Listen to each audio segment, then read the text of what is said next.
The setting, a sleazy, rain-soaked New York motel called Hotel Quickie, for those who only need a few seconds. It's a foul-smelling, semen-infested dive where something truly monstrous hides in plain sight. Here in the seedy underbelly of the city, male guests begin turning up mutilated, their schlongs mysteriously bitten off by a killer condom. You heard that right. A blood-curdling scream shatters the silence as a horny college professor's life is savagely interrupted by this razor-toothed rubber, throwing you straight into the abyss. It's part slasher, it is part dark comedy, and it's 100% hardcore metal madness right from the start. Welcome on in, my ghoulish devils. Today we wipe off this white substance from a forgotten horror movie and dive crotch first into Killer Condom.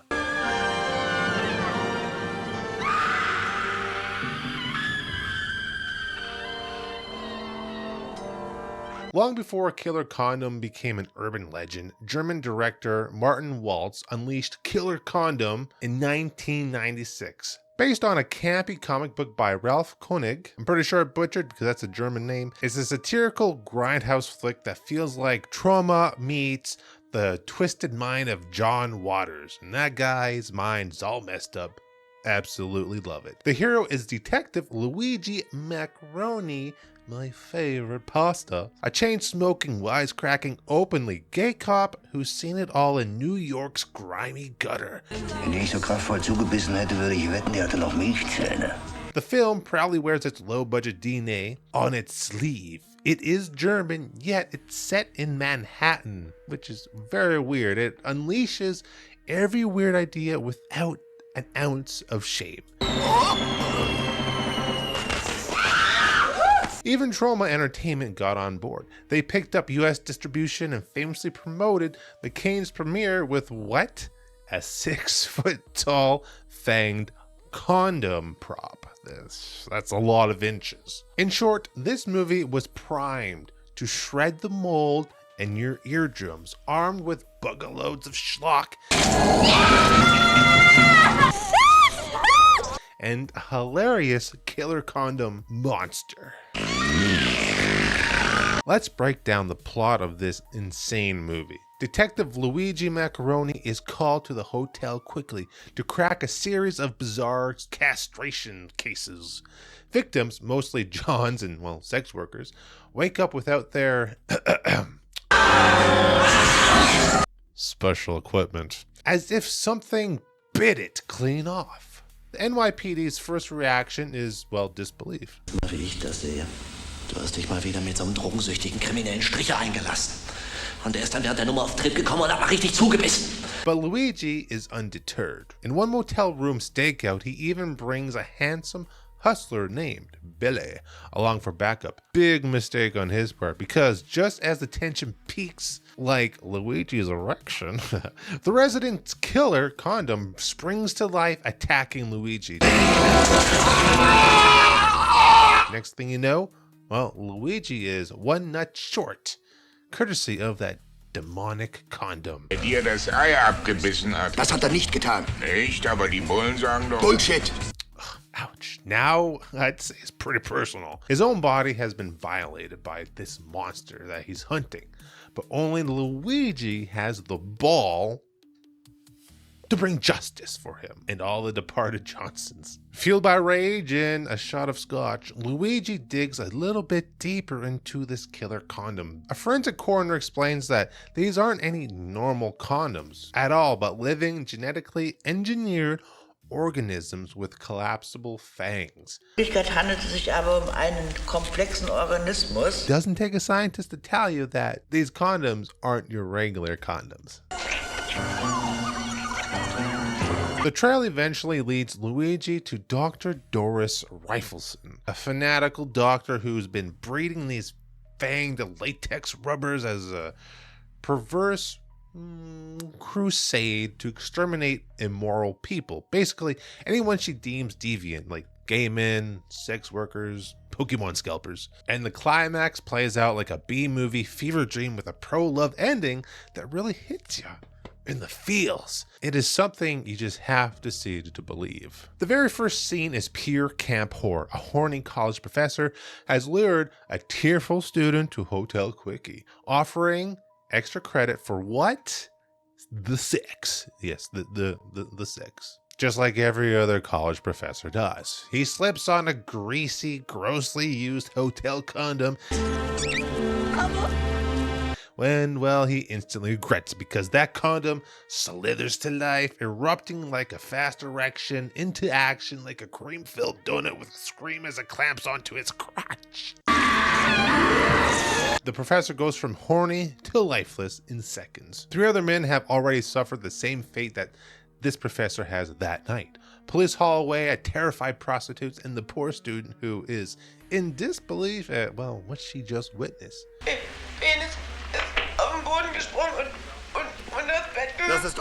No one believes her story, and I don't blame her because that story is absolutely ridiculous, just like this movie. That one sequence establishes the film's twisted rules, okay?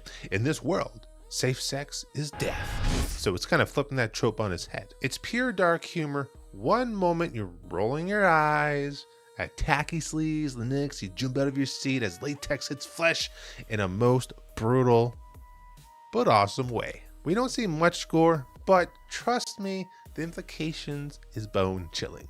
The camera cuts away just as teeth find flesh, leaving you laughing and shocked all at once. The scene sets the tone. Ridiculous premise, deadpan execution, and a white hot punch of surprise. It immediately tells you, brace yourself for anything. Sex is bad. Well, sex is dangerous in this world. Now, what's a good monster flick without some standout kills? In Killer Condom, gore isn't relentless. It's cartoonishly savage. The film mostly hints at violence rather than showing every gruesome little detail, leaving it to your imagination. That said, a few kills pack enough shellac and shock to rattle your bones. Here are the headbang-worthy highlights. Flesh-ripping first bite. Yes, that's right. The opening kill is as iconic as it gets. A horny professor convulses and screams as a condom flips off his schlong. It attacks. We never actually see the bite moment, but we see the aftermath in its glorious detail. Pants hit the floor, blood splatters the sheets, pure terror fills the frame. It kicks off the movie with a jolt. Nothing like a severed penis to get the crowd roaring. Number 2, Luigi's testicle toss. You heard of tossing salads? Well, this one's tossing testicles. Our badass detective lives up to the title by literally getting castrated on camera. While investigating with Billy, Luigi becomes the next victim.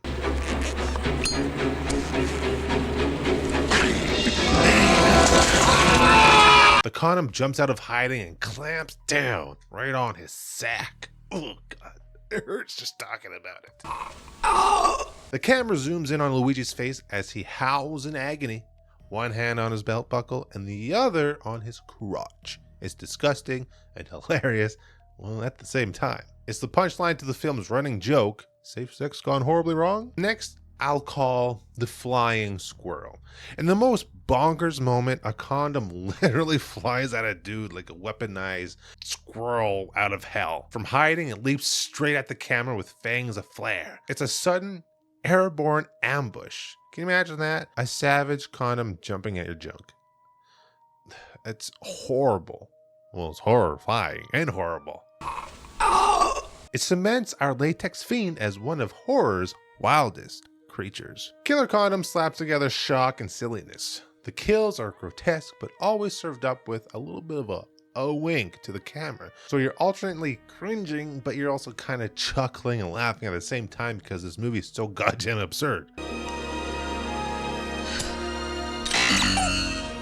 It's exactly the kind of twisted cocktail a gore-hungry metalhead can't resist.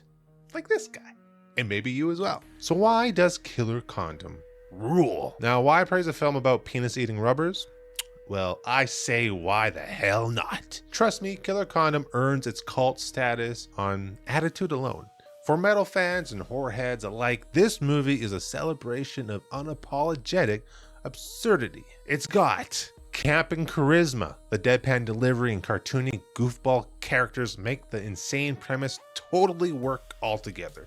Luigi Mackeroni might sound like a walking package of pasta, but the actor Udo Samel plays him with hella confidence. Even a goofy subplot with a former partner turned drag queen adds genuine heart to the chaos. Reviewers have noted that underneath all the latex and gore, the film has a big queer beating heart. It's rare to see a horror comedy embrace a gay hero so warmly, especially back in the 90s. And that sincerity makes the absurdity shine, well, even brighter. The flick throws everything, and when I mean everything at the wall.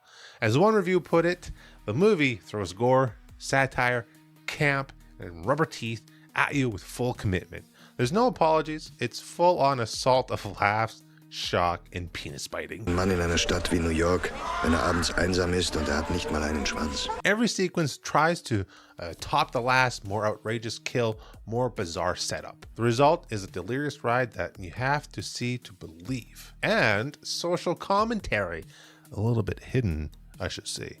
Now, beneath the rubber and the latex and the body horror and the ball sack and pee-pee biting, there is a sly bit of satire. The villain, well, is revealed to be a fundamentalist doctor on a one-woman crusade to wipe out deviants using carnivorous condoms. It's offensive, it's ridiculous, but it's also pointed. The cops ignore the crimes because the victims, well, are gay and sex workers. Zeit machst. Nichts. Werde ich mit dem Horrorpräser eben alleine fertig. In its deadpan way, Killer Condom is actually poking fun at prejudice and hypocrisy. It's subtle amidst the madness, but it gives the whole rubber-fanged romp an unexpected conscience. From its expletive title to its trauma pedigree, Killer Condom was born to be a cult favorite. It's one of those midnight movies, okay, stay with me. You put it on at a party without telling anybody what it's about or what the name is. Just say it's a great movie. It's great. It's funny. Okay. That's all you say. Right. Your friends will never forget it. The rubber that rubs you out. Killer Condom is a schlock-filled thrill ride. It's not trying to be art house. It's really not. Trust me. It's embracing that trashy B-movie ethos that we all love. And god damn it, does it rule. Now with this movie, let's talk about some of the fun facts of behind the scenes. Believe it or not, this has comic roots. Right, the Insane Tale started as a German comic. Basically, heavy metal magazine meets trauma griminess. I mean, that's just a perfect combination. Believe it or not, alien designer H.R. Giger was a creative consultant on this movie. And they even crafted those condom creatures with real menace. Think sinister little puppets with razor teeth. Little condom puppet just trying to jab at your pee-pee. You're just on a set and this puppet master just trying to get your junk. Crazy shit. Trauma may not have made this movie, but they sure pumped it up. I mean, they distributed the film in the US and even stormed Cannes, like I said, with a 6-foot-long fanged condom for publicity. Now that's guerrilla marketing with a style. A nice little note in this movie is that it pays a little bit of a tribute to The Predator. The movie actually shows us the world through the condom's eyes in one scene. How do they do this? Well, by stretching latex over the camera lens, and you get this hilariously literal effect of looking through this rubber condom's eyes. And the resulting shot is gooey and unforgettable. Now, after years in the cult gear dustbin, Killer Condom finally got a deluxe treatment. That's right, Vinegar Syndrome restored it in 4K and released a collector's Blu-ray in 2023. Now even new generations of gore junkies can experience this latex legend in HD. Now it may not be Blu-ray or 4K, but it's still a great movie. That's right, I got a copy, and I highly suggest check this movie out. The rubber that rubs you out. Killer Condom.